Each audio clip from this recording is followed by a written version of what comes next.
지금까지 그 원전 수출이 많이 논의가 되어 왔는데 그 과거의 전략의 문제점을 좀 분석을 하고 또 앞으로 어떤 전략이 먹힐 것인가 하는 데 대해서 말씀을 드리려고 합니다.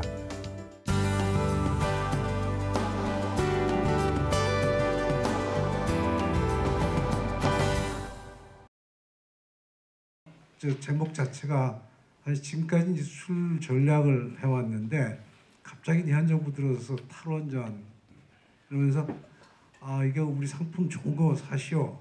근데 우리는 안 짓겠습니다. 이거 안전성에 문제가 있으니까 안 짓겠습니다. 그리고 앞으로 AS도 나 장담 못합니다. 그런데 사시오. 지금 이러고 있거든요. 그래서 굉장히 모순된 거기 때문에 왜 이런 문제가 해결이 돼야 되는가 하는 그런 걸 위주로 말씀을 드리도록 하겠습니다. 그래서 이 사실 원전 수출을 하는데 지금까지 딱 한 번 했어요. 왜 이렇게 말은 많이 하면서 한 번뿐이 못했냐? 이게 이제 그 특성이 있어서 그렇습니다. 이거 자동차 파는 거하고 다르죠. 또 장난감 파는 거하고 달라요. 원전이라는 것은 우선 그냥 국제 경쟁력이 있어서 팔리는 게 아닙니다.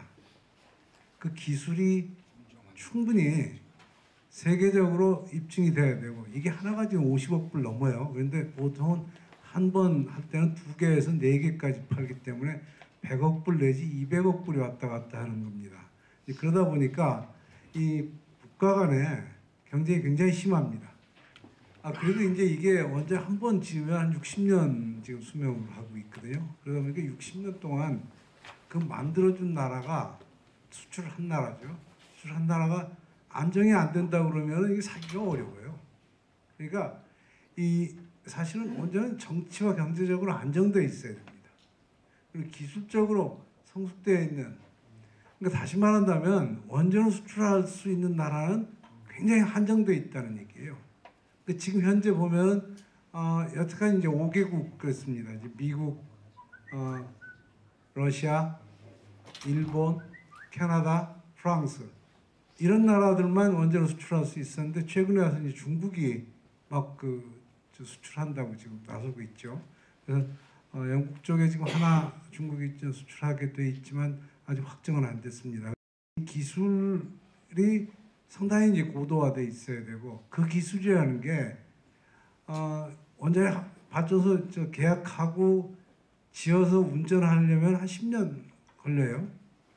10년 후에 운전할 때 보니까 이 기술은 이미 한 20년 전에 쓰던 기술이네. 이렇게 오래된 기술 팔아서 이런 말이 나올 수 있을 정도로 이 시간이 많이 걸립니다. 그렇기 때문에 그 기간 동안에 안정적으로 모든 기술에 대한 백업을 해줄 수 있는 그런 기반이 있어야 된다는 거예요. 그래서 이제 원전 수출이 어렵다는 거는 바로 이런 점 때문에 그렇습니다. 그래서 우선 정치와 경제적으로 안정되어 있어야 된다. 이제 그러다 보니까 단순히 그냥 어떤 회사가 이거 사주시오 해서 살 수 있는 게 아니고 국가의 신인도가 관련이 된다는 얘기입니다. 원전 수출은 그래서 이 건설, 운영 이런 것들이 모두 도입국가의 보장을 받아야 됩니다. 그래서 이미 건설된 원전의 안전성도 보면 수출의 가장 중요한 기술적 신뢰성을 보장하는 요소라고 할 수가 있습니다. 아까 말씀드렸지만 이제 원전은 이 2기 하면은 약 100억 불 정도 됩니다. 3만 불짜리 소나타를 한 33만 대 파는 것과 같은 효과가 있고 이것뿐이 아니라 적어도 10년 이상 건설이라든지 이제 기자재 공급하고 또 운영 기술 또 AS 이거 다 하면은 고용 효과가 굉장히 큰 그런 산업이라고 볼 수가 있습니다. 우리나라가 갑자기 경제 대국이 됐어요. 그래서 원전을 수출하기까지 됐는데 그 수출의 유리한 점과 불리한 점을 정리를 해봤는데 이거는 제 개인적인 생각이라고 그렇게 봐주시면 좋겠습니다. 원전의 유리한 점은 첫째, 그만큼 경쟁력이 있는 원전 건설과 운영 기술을 보유하고 있다는 겁니다. 언제 이렇게 됐느냐?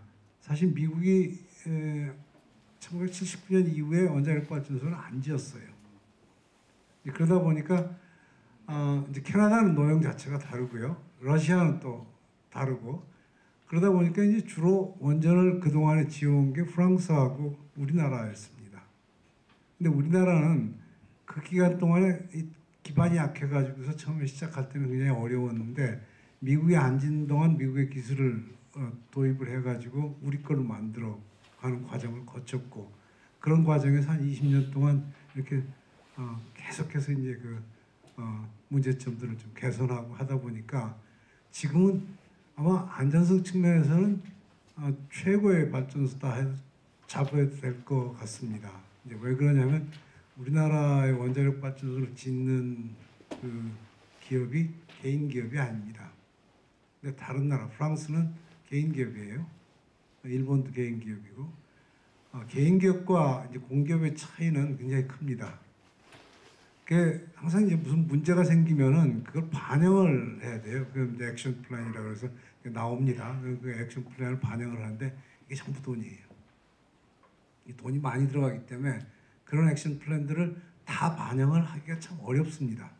개인 기업의 경우에는 특히 영리 이제 이익에 대한 문제가 있기 때문에 그걸 다 하기가 어려워요. 근데 우리나라는 돈이 많기도 하지만 공기업이기 때문에 그런 그 좋은 거는 다 집어넣게 했어요. 그러다 보니까 사실은 지을 때는 싼 걸 지었는데 지금 현재 운영되고 있는 거면 아마 세상에 가장 비싼 원전이 돼 있는 그런 형태가 돼 있습니다. 그래서 세 번의 사고를 거치면서 그 다음에 나온 액션 플랜들이 전부 반영이 돼 있어요. 외국에는 우리나라 것까지 반영되어 있는 원전이 없습니다. 내용상으로 보면 가장 경쟁력이 있는 원전입니다. 그리고 여러분들이 아마 지금 그 UAE에 수출했던 원전 거기에 조정실을 메인 조정실을 가보 메인 컨트롤룸이라고 그러는데요. 거기를 가보시면 이게 완전 우주선 운전하는 것 같아요. 그냥 완전히 디지털로 돼 있고 번쩍번쩍하고 이제 그 디자인도 그렇지만 그 가보면 굉장히 팬시하게 잘 만들어 놓고 인간공학적으로 운전원들이 그 에러를 최소화할 수 있도록 그런 걸 반영을 했습니다. 이제 이런 측면에서 본다면 외국 사람들도 와서 보고 이게 원전 컨트롤룸이냐고 그럴 정도예요. 조명이니 의자니 이런 것들 운전원들이 실수하지 않도록 그런 인간공학적인 면을 굉장히 지금 많이 반영을 했습니다. 이런 것들이 이제 외국 거보다 좀 우수하다. 그래서 어떤 뭐 기술적으로 우리 원전이 다른 데보다 월등하게 좋다 이런 얘기는 절대 아닙니다. 기술적으로 비슷할 수밖에 없죠. 근데 사람이 편하게 할 수 있는 그런 것은 이제 사람이 만들어내는 에러를 실수를 이제 줄이고 그 실패를 줄이는 이런 쪽을 많이 반영을 하고 있다는 점을 말씀을 드리는 겁니다. 두 번째는 이제 요즘 수출하려고 그러면 꼭 그 내세우는 게 그 기술 이전해 달라 이겁니다. 근데 기술 이전하려면 이거 굉장히 이제 자신 있지 않으면 안 돼요. 무슨 얘기냐면 기술 주면은 그 다음부터는 우리가 가진 기술이나 저쪽 기술이 같아집니다. 그러니까 죽일 거리예요. 그런데 우리나라가 그동안 해온 거는 기술 줘도 그 다음에 우리는 또 새로운 기술 개발해서 그보다 더 좋은 거 만들겠다. 이런 자신감이 있었기 때문에 그걸 해왔던 겁니다.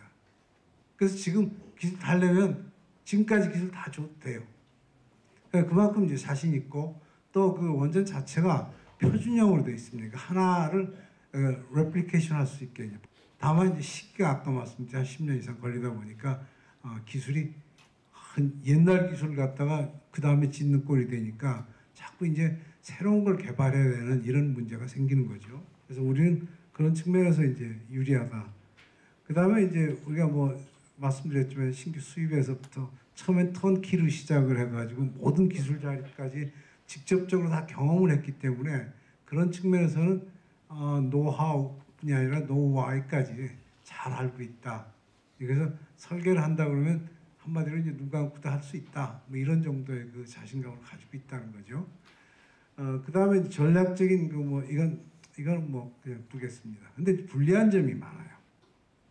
불리한 점은 이게 돈이 많이 드는데 대부분 이제 그 선진국에서는 원전 짓는데 우리 거 안 사요. 잘 이제 대부분 대상이 되는 거 보면은 개발도상국이라든지 동구권, 또 중앙아시아 이런 쪽이거든요. 중동 쪽. 그러다 보니까 중동 쪽은 그래도 이제 돈이 많은데 대부분 이제 동남아시아 쪽 가면 처음에 돈 다 대주시오. 그리고 그 돈 당장 못 갚습니다. 한 3년 거치 17년 분할 상환할 테니까 지어주시오. 이러거든요.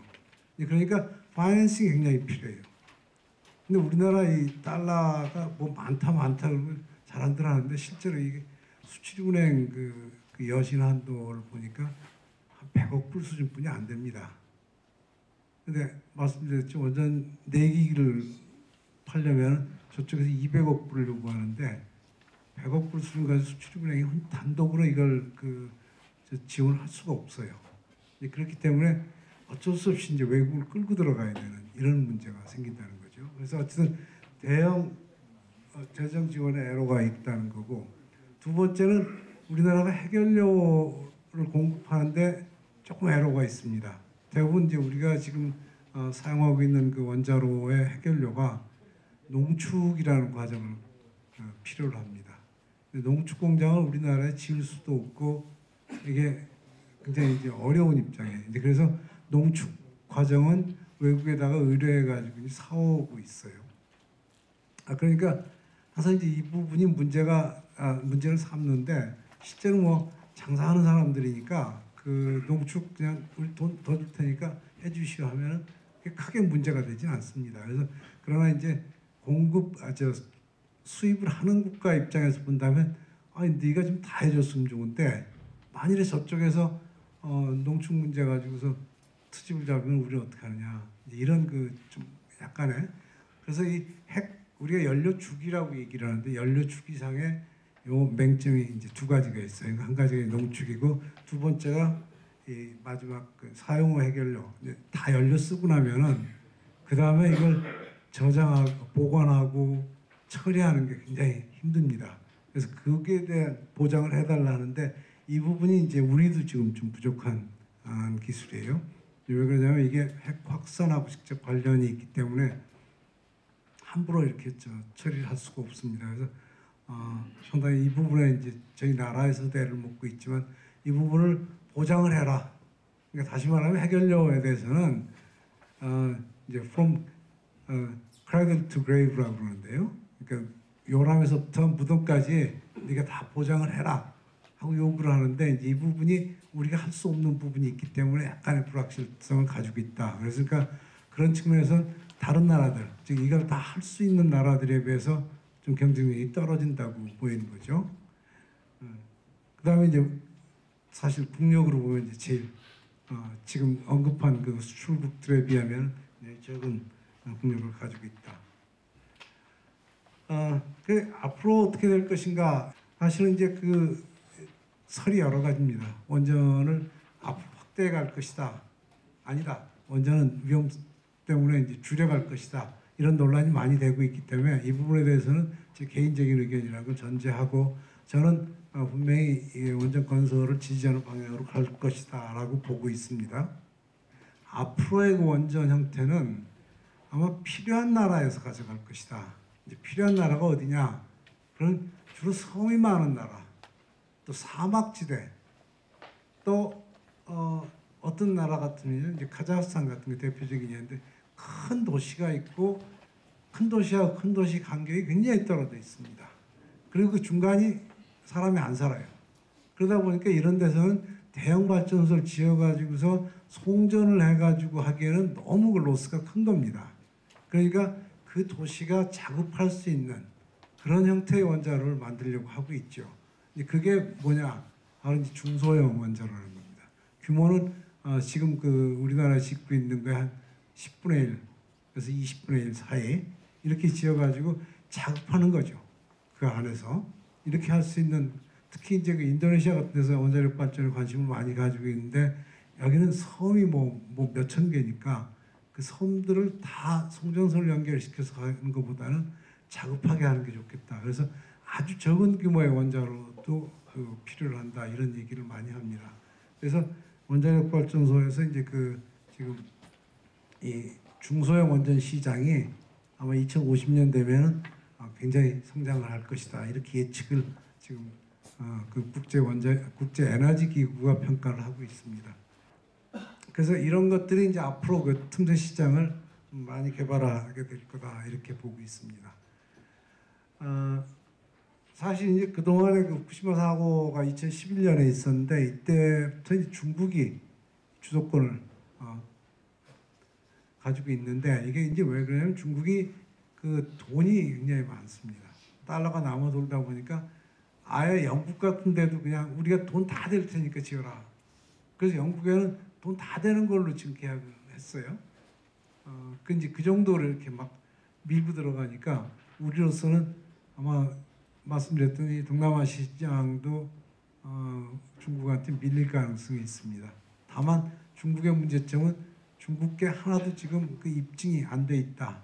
그 중국 국내에서만 지금 하는 그런 형태이기 때문에 안전성이나 이런 측면에서 그 보장이 안 돼 있다. 어떤 확신이 없다. 이런 단점이 좀 있는 거죠. 문제는 이제 그 수출하는데 가장 그 걸림돌이 정부 정책입니다. 사실 이 탈원전 정책이라고 딱 내세우고 우리는 안 지을 테니까 너희 우리 거 사라.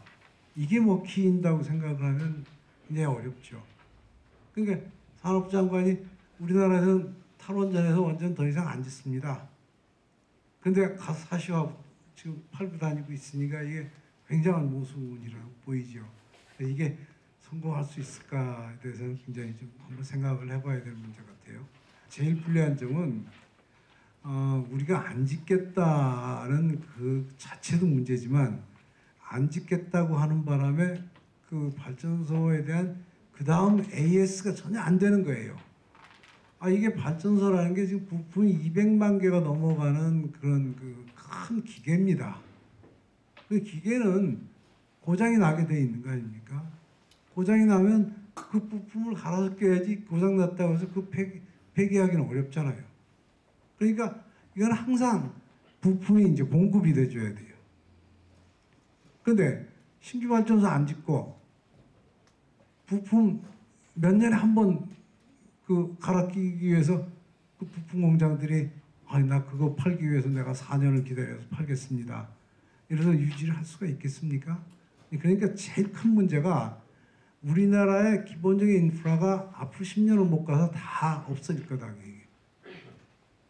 부품 공장이 없어지고 어떤 생산 공장이 없어지고 거기에 있는 기술 인력이 없어지고 이렇게 되면 그 다음에는 꼭 어떻게 하겠습니까? 그 자동차 아무리 좋게 만들어서 팔아놓고 우리 여기에 대한 부품 더 이상 공급 안 합니다. 그래서 사겠습니까? 이거 살 사람이 어디 있어요? 그러니까 이제 이게 지금 제일 큰 문제예요. 그래서 사실 저는 이제 이 수출을 하기 위해서 이거는 사실 이 현 정부 들어서기 전부터 이제 얘기해 오던 건데 기자재 시장이 이게 좀 그러니까 기본 인프라가 구축이 돼야 된다. 그래서 기자재 시장 중에서 대부분 이제 중국 같은 데서 굉장히 활발하게 지금 뭐 짓고 있으니까요. 지금 아마 27개에서 지금 50 몇 개로 늘어나는 게 2020년까지 3년 안에 늘어난다고 그러니까 그런 정도면은 중국 내에서 부품 공급이 쉽지가 않을 거다. 그래서 이제 우리가 잘하면 중국을 상대로 수출할 수 있지 않겠느냐. 물론 중국 내에도 이제 부품 공장을 짓겠죠. 그렇지만 그런 우리 기술이 좋다면은 절반 이상의 수출을 목표로 할 수 있을 거다. 다시 말씀드려요. 이건 지금 정부에 들어와서 세운 이 논리가 아니고 이제 그 전에 세웠던 걸 말씀을 드리는 겁니다. 그다음에 이제 원전 기자재 산업 수출 시장이 동남아 중동 쪽, 또 미국과 일본 등 이런 데서 지금 그 신규 건설이 없다 보니까 상당히 그 부품 공장들이 지금 없어졌어요. 그리고 기자재들 공급이 잘 안 됩니다. 그래서 우리나라에서 지금 많이 가져가고 있어요. 경쟁력은 우리나라에서 이제 그동안 쭉 지어왔기 때문에 상당히 높은 그 경쟁력을 가지고 있다고 보입니다. 그 다음에 이 고급 기술 인력의 확보가 필요하고 시장 선점이 가장 중요한데 사실 이제 또 한 가지 우려하는 게 기자재뿐이 아니라 지금 탈원전을 내세우는 바람에 신규 인력의 유입이 되지 않을 거라는 전망이 굉장히 큽니다. 누가 앞으로 지금 10년 안에 잡이 없어질 텐데 그 공부해가지고 그쪽 분야로 나가려고 그러겠습니까? 그래서 이 탈원전이라는 말 한마디가 준 영향은 우리나라의 젊은 세대의 원자력 쪽에 대해서는 희망을 아예 꺾어버렸다. 그 앞으로 30년 동안 할 겁니다. 이 얘기 가지고서 지금 잡을 구할 수 있냐 하는 거하고는 별개의 문제예요. 그렇기 때문에 그게 또 한 가지 걸림돌입니다. 그래서 신규 인력이 들어오지 않고 점점 경험 있는 인력들은 이제 나가는 거 아닙니까? 그러다 보면 중간 상당한 갭이 이제 생길 수 있고 그것이 우리 그 수출 시장에 어떤 영향을 줄 것인가. 그래서 아마 수출이라는 것도 지금 얘기하는 수출하고 10년 후에 만일에 이런 수출 전략을 지금 같은 상황이 전개됐을 때 얘기하는 것하고는 아마 그 차이가 굉장히 크리라고 생각을 합니다. 10년 후에는 수출을 하고 싶어도 아마 아무리 기술이 좋아도 안 될 겁니다. 이렇게 이제 좀 부정적인 시각도 있다는 걸 좀 염두에 두시기 바랍니다. 제가 이 발제를 하면서 결론 부분을 쓰질 않았습니다. 결론 부분은 굉장히 네거티브하다고 보였기 때문에 쓰질 않았습니다. 아마 여러분들께서 판단을 하시겠지만 지금 상태에서는 수출의 희망은 굉장히 적다고 뿐이 볼 수가 없습니다. 그래서 빨리 수출을 목표로 한다면 에너지 전환 뭐 이런 말 가지고 하지 말고 정부가 나서서 이건 국가와 국가 간의 그 계약이라고 보니까 국가가 지원할 수 있는 부분을 충분히 하고 또 상대방이 저 나라에서 사면은 내가 신뢰할 수 있겠다. 앞으로 60년 동안 내가 이거 갖다 하는데 60년 동안 신뢰할 수 있겠다 하는 그런 마음을 주지 않으면은 그 상품 팔기가 어렵습니다. 정부가 진짜 어떻게 보면 청년 실업 문제가 되고 하는데 이런 고용 효과 같은 걸 생각을 하더라도 어느 쪽이 유리한가 하는 것에 대한 판단은 빨리 해야 돼요. 그래서 제가 결론은 일부러 내리지 않았습니다. 그래서 경청해 주셔서 고맙습니다.